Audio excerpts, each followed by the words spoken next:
कि आज दूसरी क्लास स्मार्ट टीवी से आज हम पढ़ाएंगे आपको पदार्थ की अवस्थाओं पर तापमान का प्रभाव। हमारा टॉपिक है पदार्थ की अवस्थाओं पर तापमान का प्रभाव। तो हम देखेंगे कि पदार्थ की अवस्था पर तापमान का प्रभाव कैसे होता है। तो यहाँ आपको अलग अलग पदार्थ दिखाए।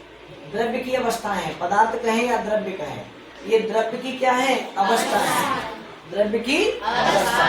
ये ठोस, ये द्रव, ये गैस, समझ रहे हैं ना। किसकी अवस्था? द्रव्य की अवस्था, ठोस, द्रव, गैस। अच्छा देखो, मैं प्ले करता हूँ वीडियो को।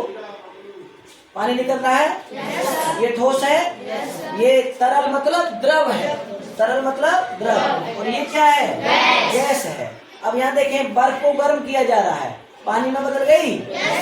अब ये किस में बदलेगी? भाप में बदल जाएगी। ठीक, तापमान परिवर्तन का प्रभाव देख रहे हैं। ये आपको अणु दिखाई दे रहे हैं। क्या दिखाई दे रहे हैं?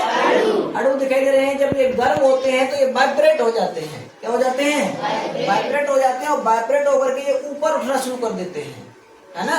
और नीचे ठंडे अणु आ जाते हैं, वो भी गर्म होकर ऊपर जाना शुरू कर देते हैं।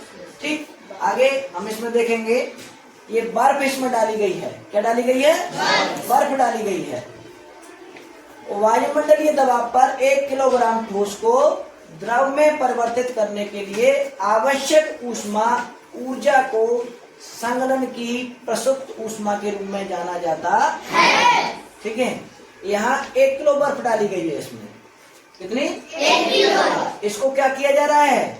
गर्म किया जा रहा है। क्या किया जा रहा है? गर्म किया जा रहा है। तो बदल गई द्रव में। अभी और गर्म करोगे इसको, हाँ, तो किसको बदल जाएगी? ठीक है। पिघलने की प्रक्रिया को हम क्या कहते हैं? संलयन भी कहा जाता है। जो पिघलने की जो प्रक्रिया है उसको संलयन भी कहा जाता है। ठीक है, अभी बर्फ पिघली है ना द्रव में, तो ये क्या हुआ? संलयन। क्या हुआ? संलयन।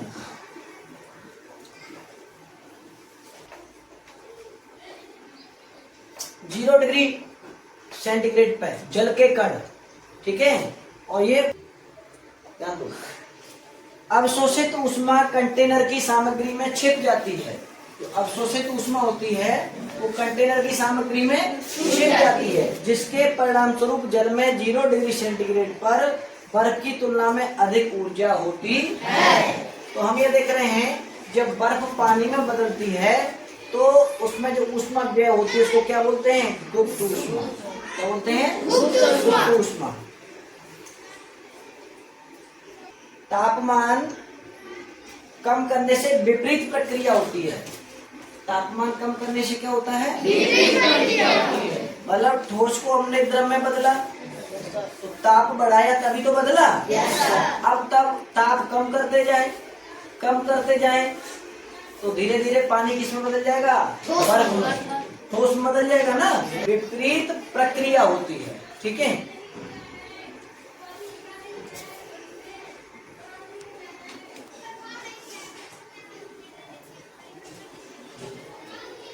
सब अणु पास पास आ गई ना। ठंडा करना, तरल पदार्थ ठोस में बदल जाता है। अगर किसी तरल पदार्थ को हम ठंडा करते हैं तो किस में बदल जाता है? किस में बदल जाता है? ठोस में बदल जाता है।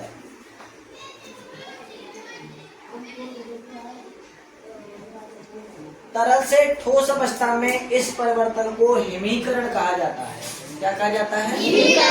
जैसे आपने रात को अपने फ्रिज में किसी में जल भर के और रख दिया, तो रात भर में उसमें क्या बन जाएगा? बर्फ। तो जल का बर्फ में बदलना ही क्या कहलाता है? हिमीकरण। और जिस तापमान पर तरल जम जाता है उसे उसका हिमांक बिंदु कहा जाता है। क्या कहा जाता है? यह जानना दिलचस्प है। दिलचस्प मतलब एक मजेदार बात है। यह जानना दिलचस्प है कि किसी तरल पदार्थ का हिमांक बिंदु उसकी ठोस अवस्था के गलनांक के समान होता है। लेकिन है दिलचस्प कि जब ठोस को हम गर्म कर रहे हैं तो गल रहा है, तो जिस ताप पर ठोस गल जाता है उसको उसका गलनांक कहा जाता है। और यहाँ बता रहे हैं जिस ताप पर तरल जम जाता है उसको उसका हिमांक कहा जाता है। और ये कह रहे हैं कि यह जानना दिलचस्प है कि किसी तरल पदार्थ का हिमांक उसकी ठोस अवस्था के गलनांक के समान होता है।